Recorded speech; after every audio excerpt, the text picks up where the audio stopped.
Sur cette question des EHPAD, effectivement, nous sommes intervenus à de nombreuses reprises. Le 18 septembre 2017 une première fois, à nouveau le 28 avril 2018 et encore lors du dernier conseil du 11 mars dernier, Marie-Hélène Thomas l'évoquait, au cours duquel vous nous avez communiqué la synthèse des conclusions de l'audit réalisé à votre demande par l'ARS, sans que nous ayons pu réagir à ce moment-là, puisque nous avons trouvé le document sur table. Et entre-temps, vous avez largement communiqué sur l'analyse que vous en faisiez et sur les conclusions que vous en tiriez. Je vais y revenir.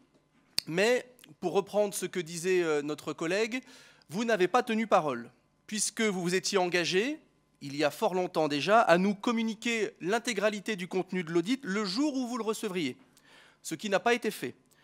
Nous vous l'avons redemandé lors du conseil municipal, vous ne l'avez pas transmis.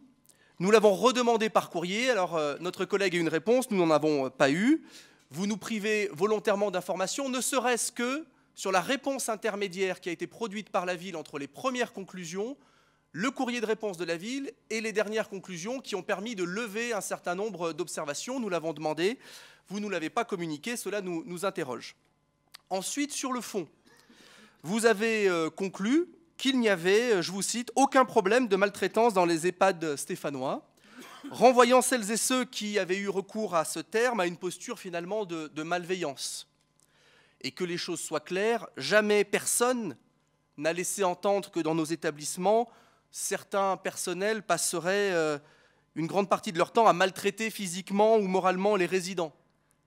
Ça n'a jamais été sous-entendu par qui que ce soit. En revanche, nous avons tous parlé de maltraitance institutionnelle pour décrire un système de prise en charge de la dépendance largement sous-financé, qui ne permet pas, dans le sens qui ne donne pas les moyens nécessaires au personnel de bien faire leur travail. Vous estimez donc que les établissements stéphanois se soustrairaient à cette réalité nationale largement partagée, dont acte, en tout cas, ce n'est pas notre point de vue.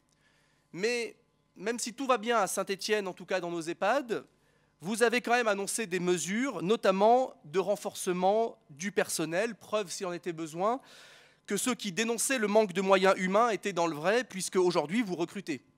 La boucle, quelque part, est bouclée.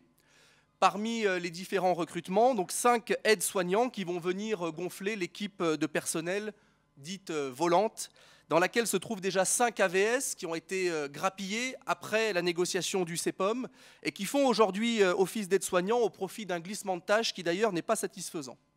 Ce qui nous inquiète, c'est que vous avez annoncé que ces personnels permettront d'augmenter l'encadrement, notamment les week-ends, mais que cela pourrait se faire au détriment de l'encadrement en semaine. Vous avez parlé d'un rééquilibrage. Ça ne sera pas acceptable. Vous avez même convenu vous-même que les résidents méritent la même attention et donc le même encadrement tous les jours de la semaine. Vous avez également annoncé le recrutement de 2 nouveaux directeurs pour retourner à une situation antérieure. Et je vous cite, afin de pouvoir faire mieux remonter les problèmes et d'être à l'écoute des familles. On ne peut qu'être surpris de tels propos dans la mesure où les difficultés, elles remontent déjà très bien, elles sont déjà remontées, que ce soit par le biais des personnels, par la voix des familles ou même par certains résidents. Il suffit juste, monsieur le maire, de les écouter. Mais plutôt que d'améliorer la remontée des problèmes, ne serait-il pas plus pertinent finalement d'éviter qu'il n'y en ait des problèmes en augmentant le nombre de soignants qui gèrent les résidents au quotidien?